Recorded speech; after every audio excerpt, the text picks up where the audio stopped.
Il y a un point de vue qui, à mon avis, n'a jamais été pris en considération par tout le monde et surtout par la presse internationale et qui, comme personne ne l'ignore, est tenue par les mêmes mains, n'est-ce pas? Puisque au signal donné, toute la presse mondiale dit la même chose. Bon.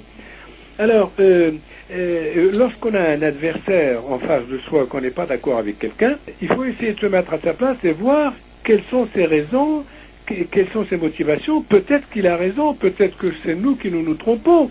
Alors écoutons-le et voyons voir. Alors, je vous préviens tout de suite, moi je suis un catholique croyant et pratiquant, donc en tant que chrétien, je ne peux pas faire de racisme ni de choses comme ça, mais j'essaye de comprendre un petit peu les islamismes.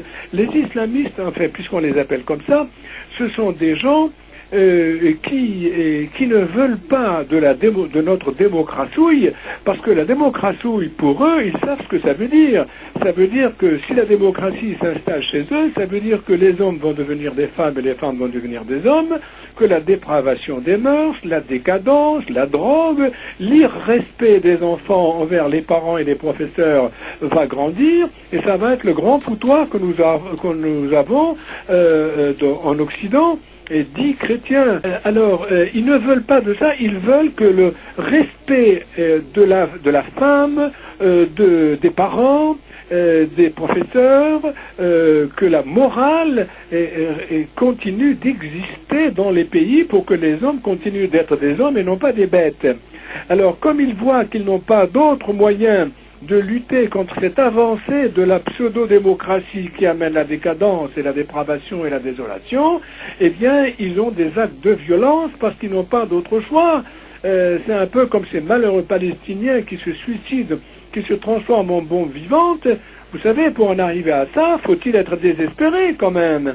On les appelle des terroristes, mais ce sont des désespérés qui donnent leur vie. Je ne suis pas d'accord, évidemment, de tuer des civils. Mais le gars qui fait ça, croyez bien qu'il ne le fait pas de gaieté de cœur. Bon, tous ceux qui, dans le monde, ont des actes de violence regrettables, qui sont eux les premiers à regretter très probablement, ils s'en seraient bien passés si on leur foutait la paix, si on les laissait s'exprimer. Voyez-vous, moi j'habite dans le 18e, je discute souvent avec des Maghrébins, des Turcs et des musulmans, on discute de tous ces problèmes-là. Je leur dis carrément que moi je suis un chrétien pratiquant et que bon, voilà, les choses sont ce qu'elles sont et on s'entend très bien. Et je leur dis, mais ces gens qu'on qualifie d'être excessifs, d'être extrémistes, d'être terroristes, comme on dit, c'est la mode, n'est-ce pas? Eh bien, il faut les comprendre, ils ne veulent pas de notre démocratie. La démocratie, c'est la décadence dans laquelle nous vivons actuellement, où les hommes ne reconnaissent plus la main droite de la main gauche, où il n'y a plus d'enfants, où des gamines de 13 ans vont acheter des préservatifs dans des pharmacies.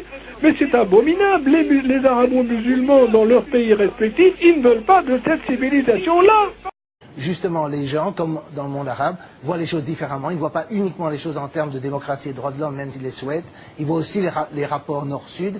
Ils voient les injustices du rapport nord-sud. Ils voient le pillage sur lequel notre richesse s'est en partie construite au cours des siècles. Et c'est une chose qu'ils n'oublient pas. Et quand vous me parlez de terrorisme, madame, vous devez penser à ceci. Faites l'accumulation de la guerre d'Algérie, de l'intervention de Suez, de la création d'Israël, du soutien occidental aux guerres israélo-arabes, aux interventions au Liban, et finalement dans les deux guerres du Golfe, et l'embargo contre l'Irak pendant 13 ans, et le renversement de Mossadegh en Iran. Alors demandez-vous qui attaque qui menace qui a le droit d'avoir peur, qui a le droit de se sentir menacé. Est-ce que c'est nous à cause de quelques attentats terroristes, ou bien c'est eux à cause d'une politique consistante, cohérente, impérialiste, criminelle, qui s'étend depuis des décennies. Ça, c'est la question que les gens se posent, c'est la question que les gens se posent en Amérique latine, c'est la question qui se pose en Asie. Il ne faut pas oublier qu'au début du XXe siècle, il y avait un pacte dans les concessions à Shanghai qui était interdit aux Chiens et aux Chinois. Cette période est révolue et l'Occident et l'Europe feraient bien d'accepter la fin de la période coloniale, de s'adapter à un monde post-colonial et à un monde multipolaire.